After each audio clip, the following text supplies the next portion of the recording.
I'm Robin Henwood. I'm a yoga therapist. First of all, I'd like to acknowledge that I'm on Kaurna country in the Adelaide Plains and honour the First Nations people, past, present and future, and ask you to do the same for your area. I'm a member of the Committee of Australian Association of Yoga Therapists.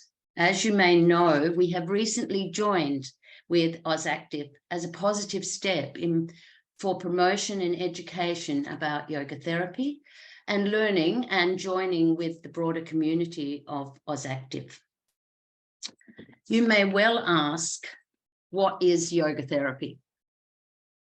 Yoga therapy works one-on-one with the whole being. Often it's yoga teachers who've done extra training up to 4 years to become yoga therapists. One way of looking at it is the human being has 5 layers: the physical, the energetic, the mind, the personality, or where our values come from, and the emotional. We can often have one problem in one area that can manifest in many of them. And we use asana or postures, pranayama, breath, meditative practice, chant, and visualization as our tools to bring someone back to balance. So we might find a problem in an area and we look at how that's relating to the rest of the being. So it's very much from a yogic point of view. Even if someone has a life-threatening condition, we may not be able to work on that actual condition, but we can work on their attitude towards it. And we work very often with the breath and with the mind. Okay. In future, we're hoping that now we've joined AusActive that we'll be able to do some sessions on what a yoga therapist does and give you more knowledge and maybe do some work with you. Today, my job is to introduce a colleague of mine, Lisa Fabry, who's going to talk about yoga therapy and healthy bones. Lisa's been teaching yoga for 20 years. She trained more recently as a yoga therapist and has also a Qigong teacher and has a long-term knowledge of nutrition. She's written both books and run a restaurant in her past. When she was diagnosed with osteoporosis in her early 50s, she committed to finding a natural way to support her bone health. She has spent the last 6 years, excuse my dog, researching, teaching, and living this method, and has significantly improved her own bone health. She now works with women to support their optimum bone health and has created an online course. This combines mindful movement, nutrition, and a mindset for optimum bone health. Before I give over to Lisa, I just remind you that you need to write your questions in the chat and she'll answer them as she goes along or at the end. Thank you. Lisa. Thanks, Robin. That was a nice introduction. I'm here, as Robin said, to talk about bone health and more specifically osteoporosis. This is a worldwide concern, affecting more than 200 million people worldwide, estimated. And in Australia alone, it's roughly around 6 million people who are affected by osteoporosis or osteopenia, what comes before osteoporosis. So this is primarily an age-related condition, not always, and it's often postmenopausal women who are going to find out that they have it. So that was what happened to me, and it tends to be the women that I work with as well. And I have come to realize that osteoporosis is certainly something that can be treated, but I also think it can be prevented if we took notice of it a lot earlier. But it's often that women don't find out that they have it until they break a bone in their postmenopausal years, and that's when they get a scan and find out. So it's a real shame. I think it would be great if we could do more sooner. because osteoporosis has, it might not have symptoms, but does have a lot of effects on people's lives, and people with osteoporosis are much more likely to report poor health, psychological distress, moderate to severe pain, and of course it carries with it an increased risk of fracture and an increased risk of mortality after fracture as well. As you may know, osteoporosis is mainly treated through conventional medical establishment by drug therapy with a recommendation to take calcium and vitamin D. And they may also say, go and do some resistance training, go to the gym. But I have discovered that there is so much more we can do. And through my own work as a nutritionist and a yoga therapist, I feel like what we can offer can be used either as an alternative to pharmaceutical treatment if people are not wanting that, or as an adjunct treatment to help support that treatment.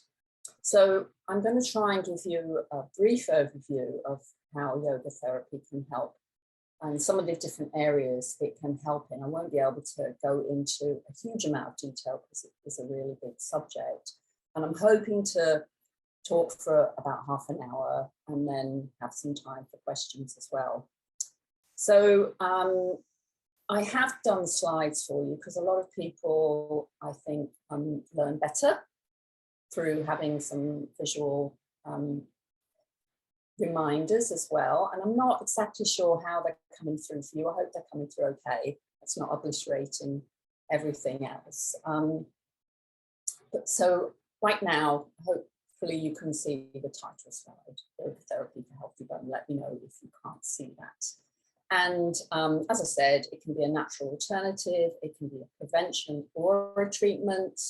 And as Robin gave a really good description of what yoga therapy is, I just want to pull out one strand of that, which is that it's usually a one-to-one relationship, because the program that we give to individuals has to be tailored to meet their needs. So in this circumstance, when I'm dealing with perhaps a group of people who all have osteoporosis, I would really try and talk to them individually beforehand, even if it's an online program, but I can make some assumptions as people are coming with the same conditions. So in some cases, I think yoga therapy can be focused on the needs of a group. But in general, we do work one-to-one with our clients, as perhaps a lot of you do as well. So just a couple of definitions. So we all know the word osteoporosis, and I think a lot of people have the idea that bones are these sort of hard, rigid things that are unchangeable and therefore, fragile, can just snap if the bone density gets less. But I think it's really important to remember that bones are actually living and growing tissues. They're minerals held together, but in a flexible collagen matrix and water. So this combination of materials makes them very strong and resilient. And our bones throughout our life are constantly being broken down and remodeled. So they aren't fixed, they aren't unchangeable, they're constantly being worn away, broken down by the body's natural processes, and then new ones are made. So we have special cells that break them down called osteoclasts, and we have special cells that build them up again called osteoblasts. So in normal cases, that's happening all the time, but as people age, and particularly for women, as the sex hormones decrease at menopause, the rate of bone growth is less than the rate of bone breakdown. So the net result is bones that have a less dense structure, which makes them lighter and more fragile. So of course, this does then mean that if you fall over, you may be more likely to break a bone. So this is not a disease. This is like a natural thing that happens to all people throughout their life. But in Western medicine, we measure the particular amount of bone density that somebody has. And if it's lower than a certain amount, we'll have a look at that in a minute, they call it osteoporosis or osteopenia in the early stages. So it's important to think not just about bone density, as it says on this slide. There are so many other factors important to your bone health, such as the quality of the bone, the muscle strength, the fascia, the way we move, our joint mobility, our flexibility, the fluids in the body, and our general health, and also our mindset, because as Robin said, we can't always change somebody's physical condition, but we can certainly change their relationship to it. And I believe that actually ultimately changes the physical condition as well. So we'll talk a little bit more about those things in a minute. I just wanted to show you a picture of what are called DEXA scans. So this was my scan that I got in 2018. And that's when my interest in this subject really started, because I just went for my first bone density scan just to get a baseline. And I found out that I already had osteopenia in my hip and osteoporosis in my spine. So that was a bit of a shock to me. But if you don't know, just have a look at the chart at the bottom and you'll see the measurements. It says young adults T-score, right? So bone density is measured against a healthy 30-year-old. So obviously everybody after 30 is going to have suffered some bone degeneration. And what they call the standard deviation is how much you deviate from that healthy 30-year-old. And if it's less than -1, they say that's normal bone density and that you're expected to go down a little bit. If it's -1 to -2.5, that's the yellow zone on the graph. That's considered to be osteopenia.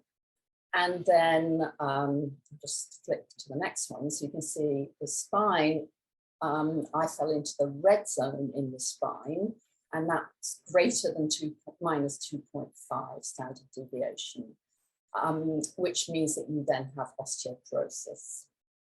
So I just got this diagnosis that really ran contrary to my self-image, because I'd been practicing yoga all my life. I'd been running, going to the gym, eating a really healthy diet. And so it was quite a shock to me. And I'd really be interested to hear if any of you have had a diagnosis, whether or not it's of osteoporosis or some other medical condition. So if you don't have to say what it is, but if you want to pop in the chat box, you know, yes, I had a diagnosis and it made me feel like this. You know, perhaps, you know, cast your mind back to how you felt when you first heard that you had a condition. I certainly started to feel different. I started to feel like I was fragile and vulnerable. And there's a word that's used a lot to do with osteoporosis, which is brittle. And that's a really horrible thing to feel like you're brittle, right? Like you can't do things that you used to do in case you fall over and break a bone. So yeah, some people are saying, yeah, they were surprised because they were doing lots of healthy things. Told to stop moving and exercising. Well, that sounds like a really hard thing to hear. Shocked from a DEXA scan. Yeah, it's shocking, isn't it? You feel like you're young. You feel like you don't feel any different inside. You feel like you're fit, especially if you've been taking great pains over the years to be active and eat a healthy diet. So makes you think, what happened? How did I get here? And then you start questioning why me? So I first of all started looking at some of the risk factors for osteoporosis and why on earth I had it. And these are just some of the risk factors. And if people have osteoporosis, they may have some of these, all of them, or none of them, but it's not completely reliable. But your age is a really big one. You know, as you get older, you're going to lose bone density. Being a woman, as I said, with the decline in sex hormones. If you have a small, fine boned frame, if you had a late puberty or early menopause, periods of significant stress in your life. And as I was finding out these, I was like, oh, tick, tick, tick, you know, Northern European descent, which is mine.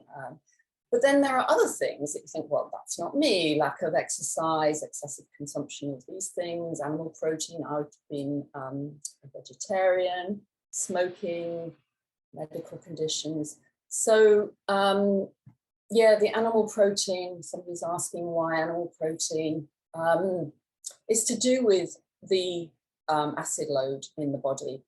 So I can't go into great detail, but you know, one of the reasons why that we always used to think eating lots of dairy products was going to be the answer to getting calcium. It might not be, because it does create an acidic environment in the body, which then tends to leach bone minerals from the bones. So they were some of the risk factors, and they made me feel bad for a while, but then I thought, no, what can I do about this? I know a lot about health. So I began to go back into my yoga mind, you know, and inquire within, and just start to feel better about myself and look into what I could do. I can see some questions coming in, but I'm going to come back to those questions at the end, if that's okay with you. Yeah. So I started to research about everything I could to find out how yoga and nutrition, which were my modalities at the time. I've also become a Qigong teacher since then, so I do use that as well. And I found loads of great evidence, especially the work of Lauren Fishman in the yoga field.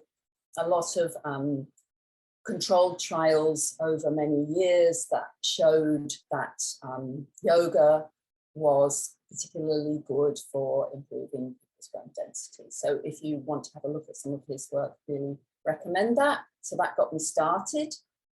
But now I'm working with a much broader model, really. And this is just a model. This is something I'm using right now, because in my understanding of bone health, these are the things to me that seem important right now. And some of them are ones that are commonly suggested, and other ones are ones that I just feel are important. So it can't just be one thing. So it can't just be pharmaceuticals, it can't just be diet, it can't just be resistance training, weight bearing, exercise, because our health is holistic, and no one area of our experience is ever the complete cause or the complete cure.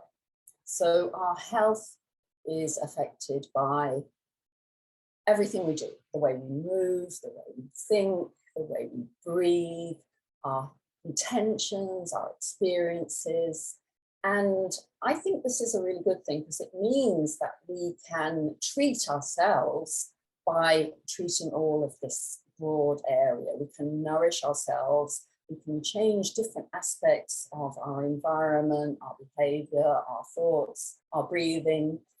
And this gives us a huge potential for healing on a whole body, mind, spirit scale. And this is what yoga therapy is especially good at. So I've just listed some of these keys to bone health, and I want to talk about each one in a little bit more detail.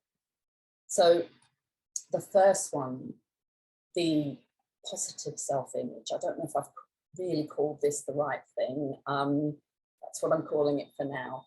But why is it so important that I put it first? Well, I think the way we think about ourselves and the way we define and judge our bodies and the way we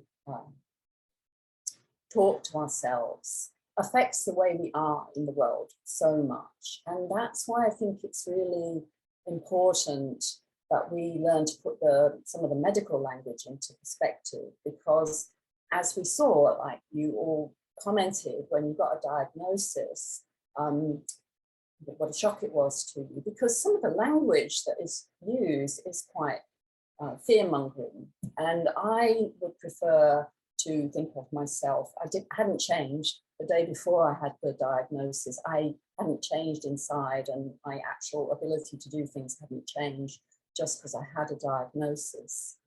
So I like to start with building on people's self-perception and the way they feel about themselves, their love for their body, their relationship with their body, what they believe about their abilities, before we start to apply, outside remedies of exercise, food, behavior, etc. Because it's really important that you believe that you're capable of affecting your health. And to have that intention, what I've written is, I am not broken, because I do remember actually at that time feeling like I was broken, and then I suddenly got that realization, and I remember writing it down, I'm not broken, there's lots I can do for myself. So secondly, stress relief. So we all know what stress is, and I think most people now know that mental stress is directly related to all kinds of disease and conditions, including osteoporosis.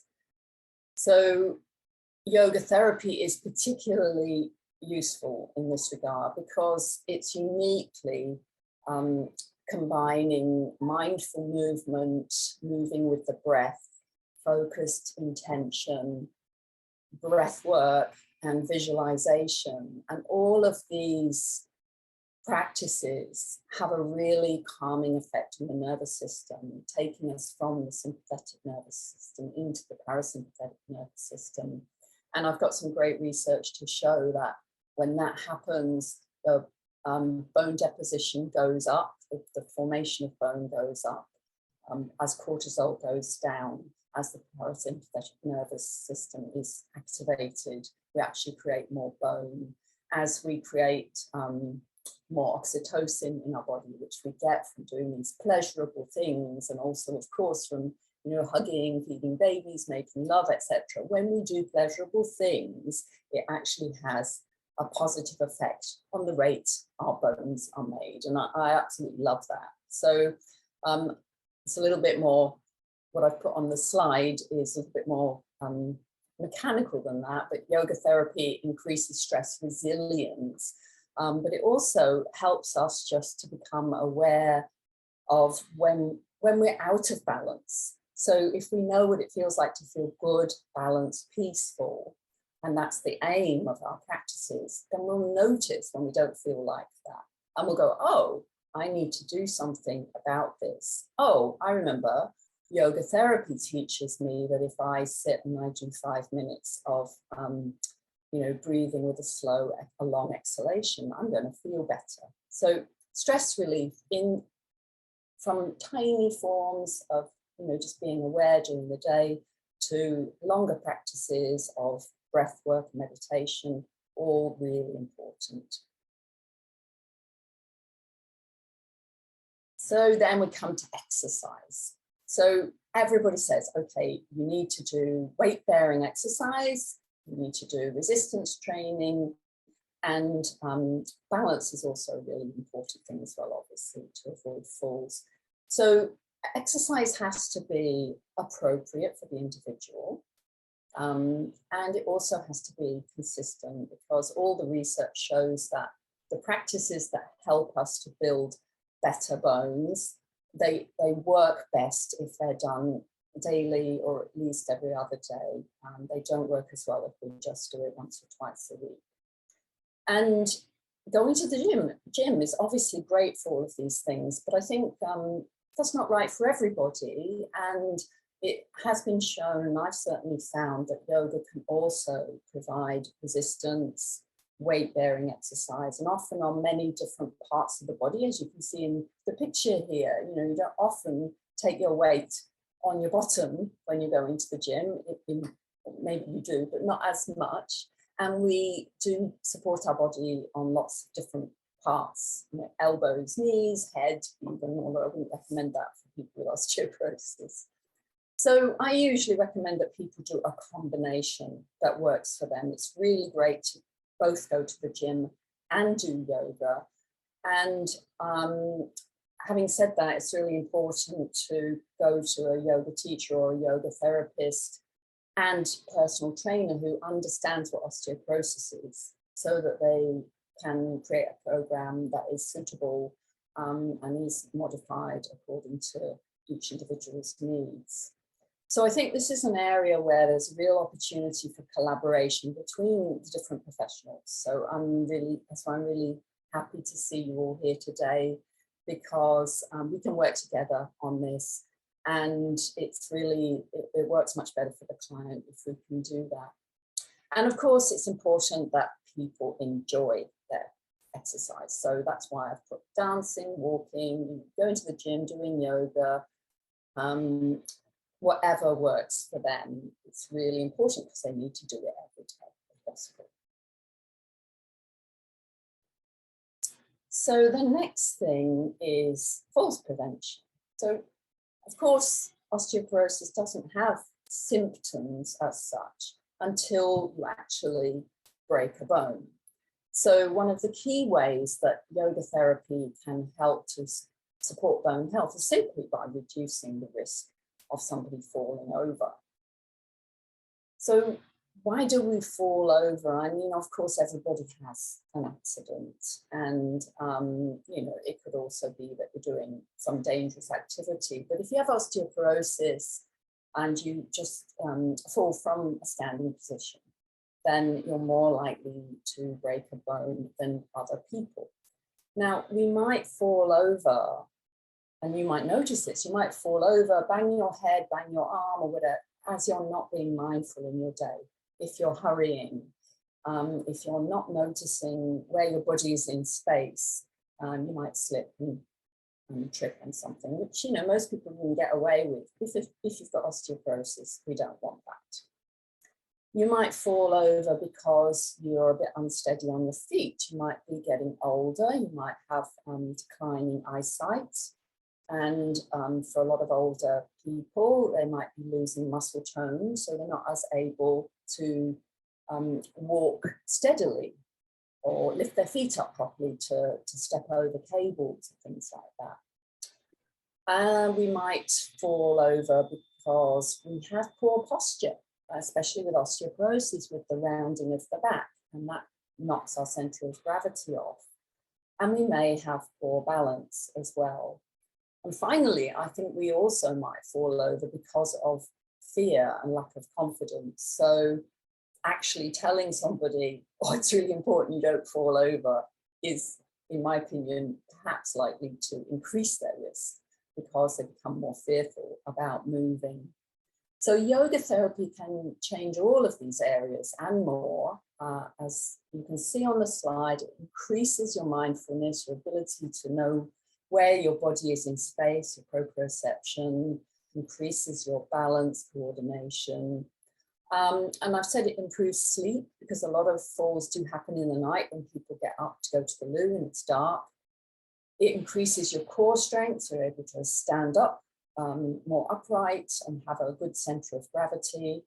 And it helps us to feel more in our bodies than our heads. And if we're in our bodies, if we're embodied, we're more likely to be stable and grounded. If we're in our heads, you know, we're more likely to topple over. So I'll come to nutrition. This is a giant subject, so I'm only going to touch on it lightly. So I actually look at nutrition in its broadest sense. And it really means, for me, making wise choices about what we take, what we consume. And that means body, mind, and spirit. Everything that we take into our bodies, into our mind, into our lungs, into our energy is energy coming in, and it affects us. So the food we eat, of course, the water we drink, what we're breathing, how we're breathing, who we're talking to, what we're listening to. If we're listening to the news or if we're listening to birds singing in nature, it makes us feel quite different. What we're doing on computers, social media, etc., how much joy and peace we're experiencing. So that's all nutrition. And once you start practicing yoga and yoga therapy in its really deepest form, your yoga therapist can help you to become more embodied, to understand what your body needs more, to become more aware, and to love yourself more, so that you want to treat your body well. So this gives us the ability to be discriminating about what we take in, and in yoga therapy we call this viveka. And this means that we make wiser choices about what we're going to do with our bodies. But of course, most people mean by nutrition what we're eating. So I will just say a couple of pointers. It is a giant area, and I'll be happy to answer any more questions about this that people have. But first of all, your general health is really important. It's not just what you eat, it's also the rest of your health that's going to support your bone health. And a healthy diet. I've written healthy diet. What is healthy diet? Well, it usually means a diet that is rich in whole foods, as close to nature as possible. There's loads of evidence to show that the higher your diet is in fruits and vegetables, the higher it is in phytonutrients, the healthier your bones are. And of course, there are certain nutrients that we want to focus on. I'll just have a look at that on the next slide. And make sure that we get enough of not just calcium. And then, as I briefly referred to earlier, it's about acid-alkali balance in the body, and you can alkalize your diet by making sure you eat all those plants and whole foods as well. And to limit the things at the bottom there, not too much salt, not too much alcohol or caffeine, soft drinks, or the phosphorus in the soft drinks is not great for bone health. And it has been shown that wheat bran, for some reason, and a lot of animal protein is also a risk factor. So the other side for nutrition is supplementation. And as I said, most people are recommended to take calcium and vitamin D. Really, really important. And yes, you need to make sure you're getting enough of those things. And you're getting your vitamin D mainly from being out in the sunshine. But there are other nutrients that are just as important, and they're also important to help us utilize the calcium and vitamin D. That's why they're important. But so those are some of them: vitamin K, particularly vitamin K2, and the minerals, potassium, magnesium, and then also those other supporting vitamins, vitamin C, boron, silicon, who knew, and of course vitamin B12, which is important for everything, but it's really important in bone health. But as with anything else, as with the exercise, it has to be appropriate for the individual. So it means that really the person should be seen individually by somebody who can have a look at blood tests, have a look at their history, and make sure that they're choosing the right supplements that are targeted at that person's whole health condition, not just a blanket, this is good for your bones. So as with anything really, we know we're specialists in our field, and we know that people are going to get the best results if they see a specialist in that field. So that brings us on to mindful movement. And I have actually, it seems like I'm not talking just about yoga, and I'm not really, because yoga means to yoke together, to bring everything together. I mean, it's always meant that, to bring together the breath, the movement, the mind, the body, the spirit, the divine. It means to bring it all together and to experience the wholeness of who we are.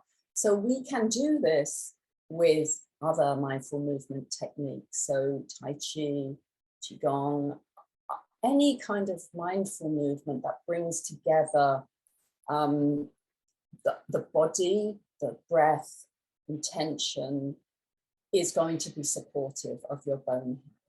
But obviously, I'm looking at yoga in particular, and I found so many ways that yoga and yoga therapy can help just directly support bone health. And I've put some of them here, and there's so much.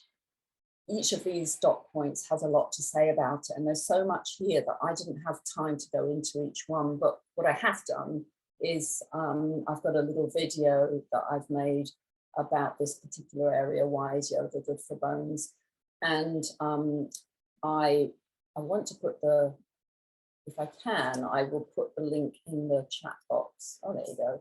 If you would like to download that video, you can go to my website and get that. I'll also put it in the follow-up letter to this webinar. But just briefly, let's go over this. So yoga can directly improve bone density. That's been shown by the work of Lauren Fishman and other practitioners. And this is primarily by the principle of hormesis, which is putting the body under a certain amount of stress to make it stronger so that it can resist stress in the future.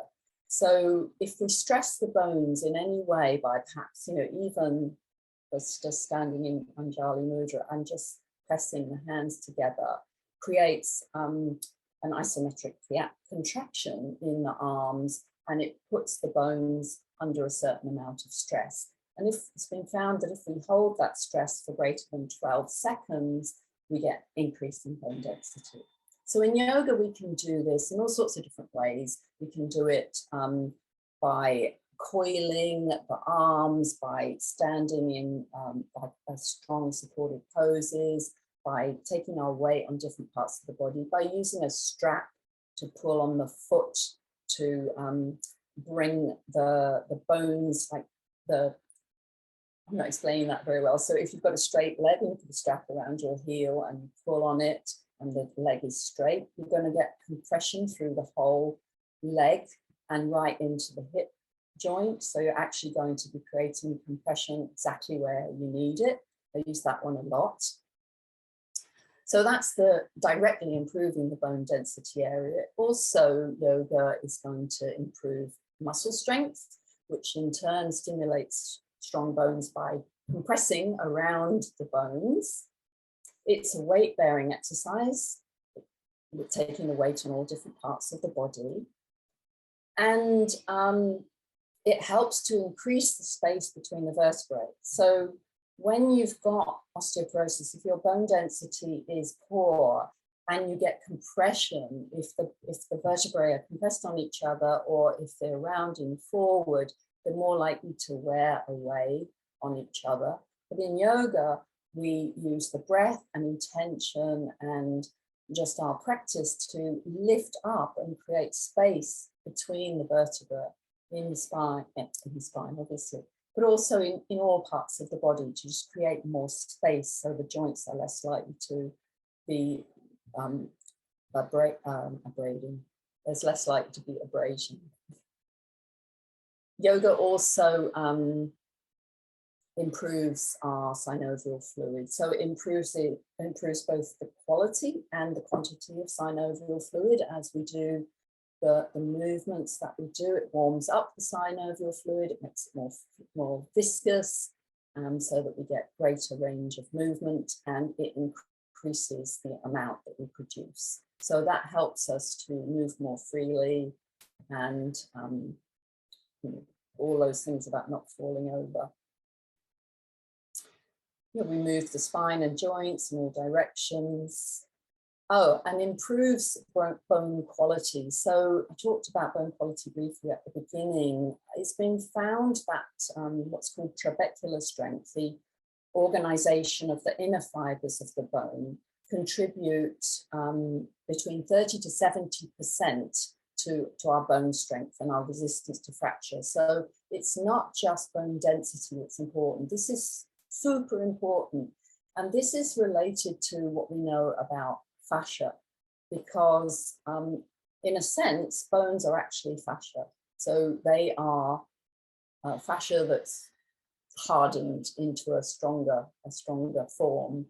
And when we work with our fascia in yoga and in Qigong in particular as well, we are creating all sorts of things, but we're sending more energy through the body, we're twisting and compressing on the bone with the fascia, and we're actually creating a more softer, malleable, resilient bone structure itself. Lisa, Again. I'm just going to remind you of time. We're at Yes. 12:15 now. So if you want to take questions, I think it's an hour session, isn't it? Okay, I'll just quickly whiz through the rest of these then. So yeah, I'm coming to the end now anyway. So I'll just go over what those keys were: positive self-image, stress relief, appropriate exercise, falls prevention, good nutrition, targeted supplements, and mindful movement. So yoga therapy covers all of these areas, I believe, even the nutrition, because it helps us to make those good choices. Right, so there we go. Got to the end. Thanks, Robin. That's okay. So yeah, I am happy to take the questions. There's a lot in the chat box I saw going up, so perhaps I'll just have a little bit of a look back there and see what stands out, and then Yeah. While you're doing that, I'll just mention someone I just heard of that had broken pelvis in 2 places. She was studying to be a yoga teacher, and they couldn't work out. There was no way that they knew. They found out that she had osteoporosis, but that what had happened is she'd had breast cancer 10 years ago to her bone. So that's also something else maybe to take into account, that if you're looking at someone's history, to ask them, you know, if they've had cancer and they've had treatment, some of those things really weaken our system. Yeah, just a comment. Do you have anything to add, Ellen?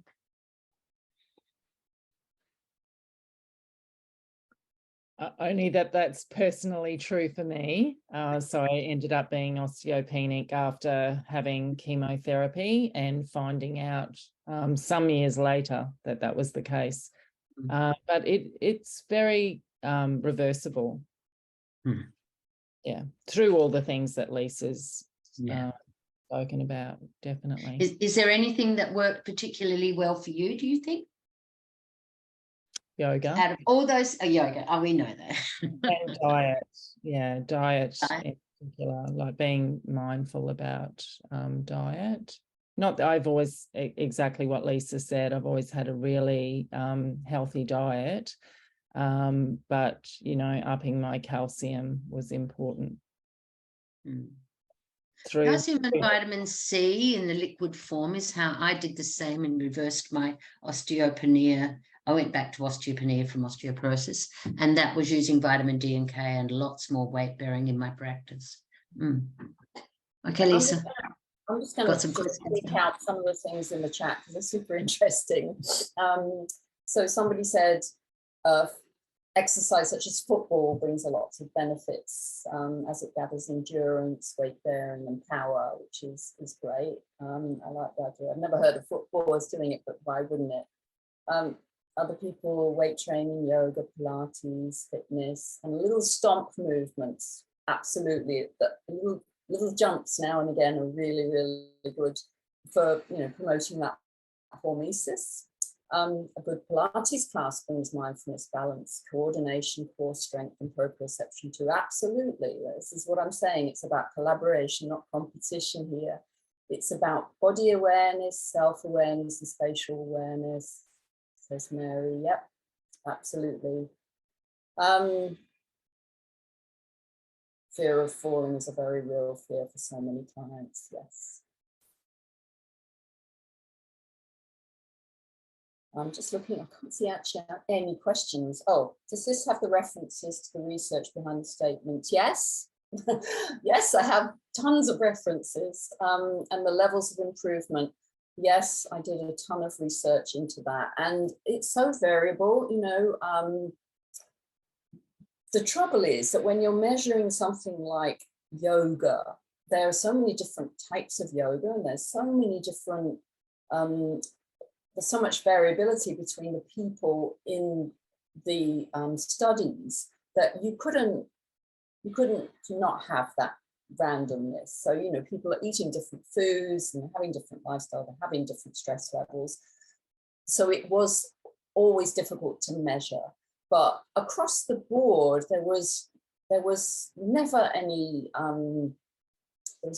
bad effects. So that was one good thing. Nobody ever hurt themselves during these studies. And across the board, as long as people were consistent and doing it regularly enough according to the program, there were improvements, and they were from, you know, minor to significant. And I know for myself, you know, if you've got osteoporosis and the bone density is this, you are expected to decline year after year. So if you stay the same, that is the same as an improvement. If you get better, that's almost miraculous, because you're not expected to actually improve. I mean, some people do when they start taking drugs, but you know, that's a whole different thing. So for me, year after year, since I was diagnosed, I've either stayed the same or had a slight improvement last time, which I was very excited about. So I feel like I've been doing the right thing, and I know there's always more I can do, because healing is a long journey. Oh, we got football again coming up here. Definitely weight training and balance training. Does yoga incorporate meditation? Yes. Lisa, there's a question in the question and answers that says, did you experience joint pain before you decided to do a DEXA scan? No. I mean, from what my understanding is, that osteoporosis has no symptoms. So, you know, joint pain from arthritis, certainly a possibility, but osteoporosis, you're not supposed to feel any pain. But I have, you know, very heightened body awareness, and I'm very aware of what's going in my body. And I think I do experience more pain as a result of it, but not joint pain so much. So, yeah, scoliosis and lordosis, well, totally. Those are other aspects of bone health that I do have a vested interest in too. But that's really beyond the scope here right now. Oh, that's great. Any more questions? Can you see any more questions, Robin? Only I thought that was really interesting that someone's saying, I think it's Janine, saying she teaches aqua aerobics and aqua yoga. The doctors think this is not enough, so they leave. I have found technique to get the compression into the joints, giving a closed chain effect for osteoporosis. That would be really interesting to know about, because water's so wonderful and not damaging. So if people could do some weight bearing within the water, that's a really good idea, I think. Yeah, Robin, I mean, it doesn't have to always be weight bearing either, because of all these other aspects that are important. So if it's relieving your stress, if it's helping you to gain balance. Okay, there's another question. Could you please explain the acid and alkaline relation to osteoporosis? The mantra that milk was good for bones was really hammered into us as kids by doctors. Yeah, yes, it was, and people do still believe it. But even now, the National Osteoporosis Foundation say, you know, that might not be the best way. There's so much research.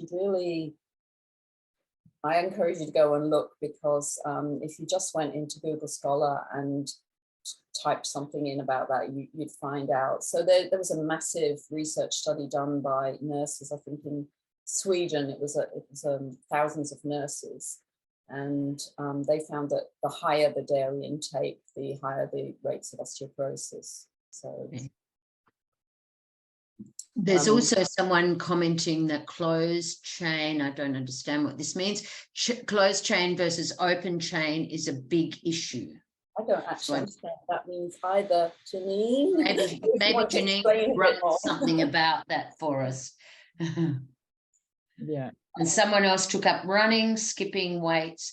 The thing I would mention here is, as people are aging and they're very frail, I've had students that have had cancer, there's no way that person could skip. There's no way, you know, it has to be appropriate for the person. And sometimes it's just really little movements that are weight bearing. Yoga therapy, when I trained, I laughed. They said, oh, there'll only be 12 poses and they'll all be very gentle. And we can do amazing things with our breath and not very much movement. And I think that has to be said, you know, about yoga therapy, is that we have these tools that are so refined now. And I know Ellen in particular sometimes says to me, all I used was the breath. And it was just that did the job. And with this, it's weight bearing, but it's also that so works with the mind. So I just wanted to emphasize that about yoga therapy. I think that's really important because, you know, we're on this balance between having to prove that what we do works, which means that we have to, you know, show evidence. Okay. But all right, I'll just read this out. The open chain movement usually involves single joint movement, arm curl, leg curl against some form of angular resistance. A closed chain movement involves multiple joints moving, usually against linear resistance. Oh, that's interesting. Yeah, and so we probably. Sorry, yeah. Robert. Go. For us in the yoga world, we think about torsioning the bones as well. So you might not necessarily, well, you're doing weight bearing in any of those postures, but it might not be full body weight bearing in things, depending on what posture you're in, of course. But you think about some of the different, we might have a hip open, but a hip flexor lengthening, or in another direction, and then arms doing something. So we're doing multiple joint movements and torsioning bones in different places as well. So that, I think Fishman refers to that all the time in his studies. Okay, that's good. There's a little comment from Kerry in the question and answers. Kerry Hogarth is another yoga therapist, saying, I bushwalk with 1 kilo weight on my back. Very simple. It's a good answer. Thanks, Kerry.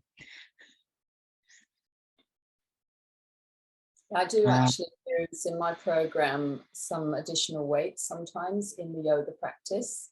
So, anything from a couple of water bottles to actually holding dumbbells sometimes. But as you said, it's about a lot more than just weight training. Yeah, and someone else mentioned an endocrinologist has said that you have to increase dairy to help osteoporosis. If you think about your body weight and then what posture, where you're, I'm often having people say to me, oh, but, there's no weight bearing in yoga. Well, if I weigh 75 kilos, I've at times got 75 kilos going through different parts of my bone health. So, yeah.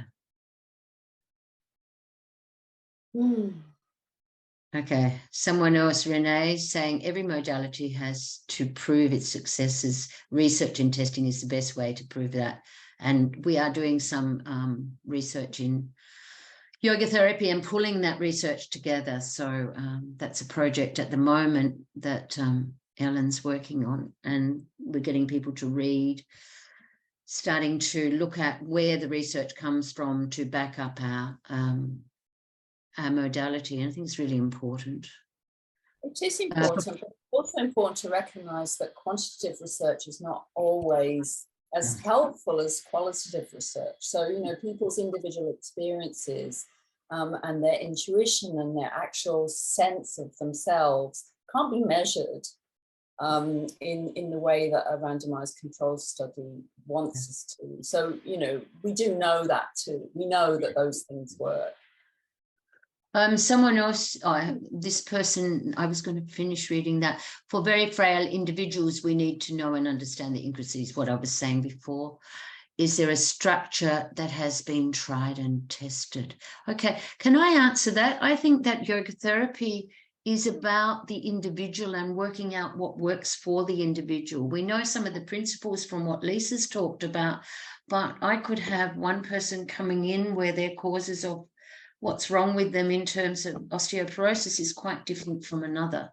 And the way I'll handle that person will be quite different. The exercises mightn't even be the same at all because they have other things happening in their breath and the way they're handling that. Does that make sense, Ellen? Sorry, was typing. I wasn't paying attention. Okay, that's all right. Back to Lisa. Oh, I was just listening to you. We're all reading. We're all trying to read what's on the screen. Yeah, I mean, this is great to see so much chat coming through, and it's wonderful, wonderful. I'll comment on all the things, but I don't know what animal flow is. Someone says they do animal flow. Is that like dog and cat? And yeah. I dare say, and cat and cow. I don't know. So there were quite a few questions about, you know, what kind of yoga, is there a structure, etc. So in the different studies, people had their different structures that they use. So for example, Lauren Fishman chose 12 Iyengar yoga poses because he was an Iyengar teacher, and he just researched those 12, which was awesome because he got the result, but it didn't mean that only those 12 poses are good for osteoporosis. It just meant that they worked. And I do incorporate them and modifications of them into my work as well. But it's really important, just to say it again, that Robin just said, is that we work individually with the clients and we meet their specific needs when we create the program. Yes, very much so. Okay, and there's a lot of questions about dairy and stuff, but you know, I'll be happy if people want to email me or chat with me. It's contentious, you know, because people are wedded to their particular ways of eating, and anytime you talk about nutrition, you're bound to offend somebody. The CEC points, I don't know. You'd have to talk to administration about that. Maybe, is it Dan? Yeah. I think you can, oh, there he is. Dan, the CC points. Hi, everyone. Great webinar by the Sangha. I enjoyed it a lot listening on in the background, but yes, CCs will be allocated to the members' accounts in the next few days. So maybe early next week. Okay, I'd like to thank the panel and thank Lisa in particular, who's coming at, I don't know how late it is in America at the moment, Lisa, but Lisa is away at the moment, so she has to often get up very late for our meetings, whereas it's quite civilized here. So thank you, Lisa, for all the work you've put in. Thanks, Ellen, for being on the panel. And we hope to join in your webinars and perhaps give you a couple more that are specifically about yoga therapy. Thank you. Thank you. My pleasure. So good to see so many people here. Yeah, we had a lovely turnout, 130, I think. Wow. Okay, see you tomorrow at meeting. Will do.